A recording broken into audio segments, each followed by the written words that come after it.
The snow-covered road stretched endlessly as four friends drove deeper into the isolated mountains. Their breaths fogged up the windshield, and the heaters struggled against the biting cold. The excitement of camping in winter made the long journey worth it, or so they thought. At a dimly lit gas station, an old man stood behind the counter, watching them with wary eyes. His fingers drummed against the counter as he muttered, "Storm's coming. Not just any storm. Ice moves differently up there." His words were ignored, dismissed as the ramblings of a superstitious local. They laughed, paid for their gas, and drove on. The frozen lake shimmered under the fading daylight. Towering pines stood like silent sentinels, their branches weighed down by thick ice. The air was unnaturally still, as if holding its breath.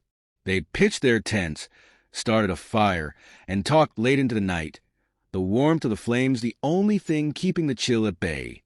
Somewhere in the distance, ice cracked. The sound was sharp, unnatural. They exchanged glances but dismissed it. Just the lake settling, they reasoned. But the temperature had dropped so suddenly that their fingers felt stiff, even through gloves. Morning arrived with an unsettling discovery. Their footprints from the previous night had vanished, buried under an unusually thick layer of ice. More disturbing was their car, which sat under a translucent shell of frost, its doors frozen shut. They scraped at the ice, but it refused to budge, as if it had fused with the metal itself. "Impossible," Jason muttered, stepping back, his breath forming dense clouds. The others tried to stay optimistic, joking about how nature had trapped them in a frozen wonderland. But the humor faded when they noticed the firewood from last night.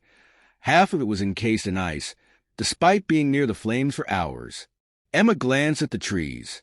The ice on the branches wasn't just covering them. It seemed to be growing, creeping downward, not melting, expanding. A flock of birds suddenly took off from the treetops, their dark shapes stark against the pale sky. But mid-flight, something impossible happened.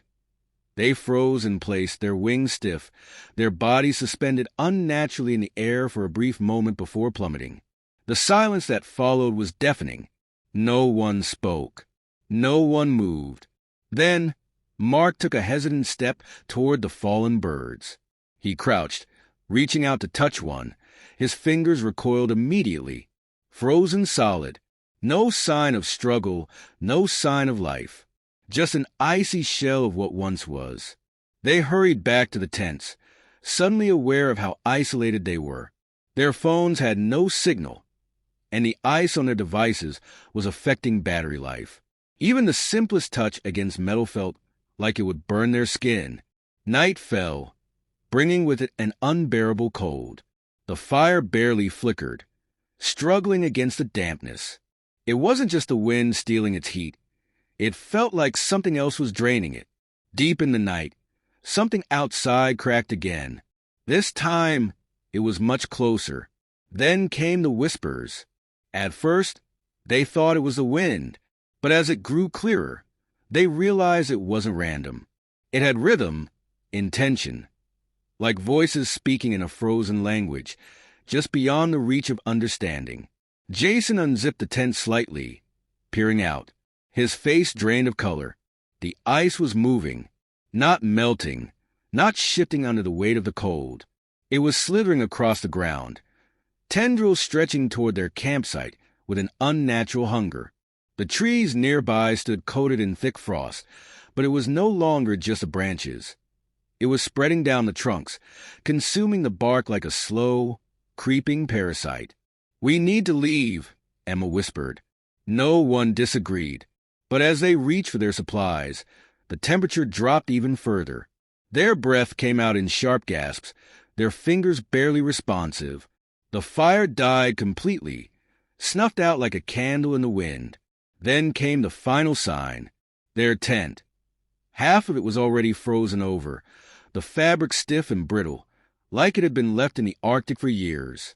The ice was devouring it from the inside out, and it was moving toward them. They ran without looking back, their boots slipping on the ice-coated ground. Every breath felt like inhaling shards of glass, and the cold gnawed at their skin. The ice had come alive, stretching toward them in jagged tendrils, creeping over the trees, the ground, their abandoned campsite. The lake, once solid, now seemed like a pulsing entity beneath the frozen surface, shifting in ways ice never should. Mark pointed toward the ranger's cabin in the distance. It was their only hope. They pushed forward, the unnatural silence amplifying every frantic heartbeat. The door groaned as they forced it open, revealing a space long abandoned, its wooden walls cracked with age. A thick layer of dust clung to the few scattered belongings left behind. Emma found a stack of old newspapers, the yellowed pages brittle in her hands. The headline sent a shiver through her bones. The ice that consumes. The article spoke of a phenomenon recorded a century ago, of ice that spread with a mind of its own, swallowing entire regions before vanishing without a trace. There were no survivors. A leather-bound diary lay open on the desk, its ink smeared with time. The last entry stood out. It cannot be stopped. It only spreads. Fire is no longer enough. A thud against the cabin wall made them all jump. The sound was sharp, like something cracking under pressure. Jason peeked through the frost-covered window. His breath hitched. Outside, the ice had reached the porch steps, stretching up like fingers seeking a grip. But that wasn't what made his stomach twist. Jason was missing. He had been right behind them. Hadn't he? A cold sweat broke across Mark's forehead as he stepped toward the door. Jason? His voice barely carried over the thick silence. No answer. Then they saw him, a few feet away, standing completely still, frozen mid-step, one foot slightly raised, arms stiff at his sides. His face was twisted in an expression of silent horror, his eyes locked wide open, yet void of life. A thick layer of ice encased his body, clear enough to reveal the veins beneath his skin, turned a deep, frozen blue. Emma screamed. Mark lunged forward.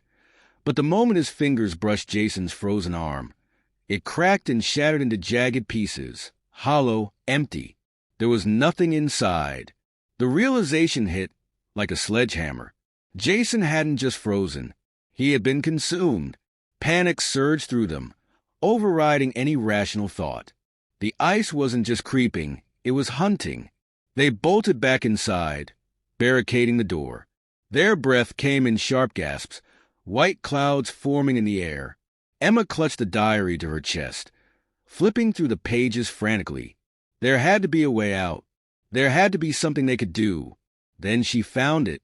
A torn page, wedged between the others. A scribbled note. Heat is not enough. The source must be found. Under the frozen lake, the floorboards beneath them groaned. A deep, distant crack echoed through the cabin. The ice had reached the foundation. The realization settled heavily between them. They had no choice. If they stayed, they would end up like Jason. If they ran, they might have a chance. They grabbed what little they had left and sprinted into the frozen wilderness. Their lungs burned with every breath, but they kept running. The ice stretching behind them like a shadow, swallowing every trace of warmth. The trees around them stood frozen solid, no longer just coated in frost, but transformed into brittle sculptures of ice. Every step felt slower, the cold weighing them down as if the very air had turned against them. The lake loomed ahead, its surface eerily smooth, reflecting the gray sky like a mirror. Beneath it, something shifted, slow, rhythmic, as if something deep below was stirring. Emma clutched the torn diary page, her fingers numb. The source must be found. Under the frozen lake. Mark skidded to a stop near the dock, eyes scanning the endless sheet of ice. How do we get through? His voice was raw, cracking like the air around them. A sound cut through the silence. A low, distant hum, vibrating through the ground. The ice at their feet pulsed, a ripple running across its surface. Then came the first fissure, a jagged crack splitting across the lake, steam hissing from beneath. Something was trapped under there, something ancient. The whispers returned, growing louder. swirling through the wind like voices carried from another time. Emma dropped to her knees, pressing her hands against the ice. It was warm. Not cold, warm. "The heat source is here," she whispered. "It's trapped beneath the ice." Mark swung the last remaining axe against the frozen surface. The impact sent a sharp vibration through his arms, but the ice barely chipped. The cold had made it impossibly dense, reinforced by whatever force had been consuming the land.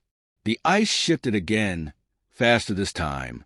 A jagged tendril shot forward, curling around Emma's ankle. She screamed, clawing at the frozen ground, but the ice held tight, creeping up her leg like a living thing. Mark grabbed her arms, yanking hard, but the ice wouldn't let go. It was pulling her in. Without hesitation, he did the only thing he could. He grabbed the axe and brought it down, not on the ice, but on Emma's boot, severing the laces, freeing her foot just as the ice swallowed the rest of the shoe hole. She scrambled back, panting, eyes wide with horror. The ice had nearly taken her. Nearly. Mark's hands trembled. "We don't have time," he muttered. The fissures across the lake deepened. Beneath them, the steam grew thicker. The source of heat was still there, buried under layers of unnatural frost. They had to break it open. Emma's eyes flicked to the jagged edges of the ice. The hot spring vent, it's underneath. Mark understood instantly. There was only one way, one last chance.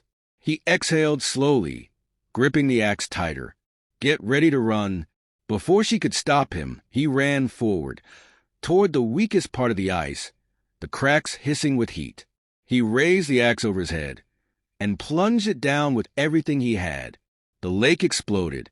Steam erupted in violent bursts as the hot spring vent finally broke free, sending a shockwave of scalding heat across the ice.